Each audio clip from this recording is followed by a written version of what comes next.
Question number 94. Consider the following statements about Companies Act 2013. Number 1. The Act mandates that every company must spend at least 2% of its average net profits in every financial year on corporate social responsibility activities. Number 2.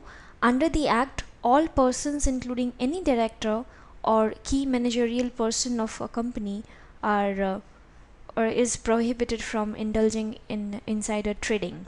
So, which of the statements given above is or are incorrect? See, we have to find out the incorrect option. So, the correct answer as regard to the question is option A.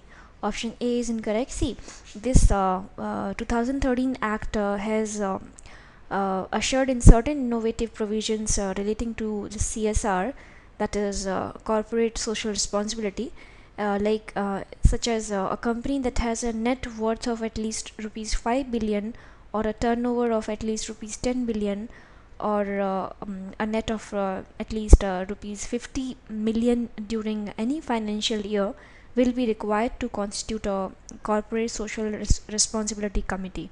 Okay, so with the 3 or more directors to frame and oversee the company's general policy and specific corporate social responsibility activities.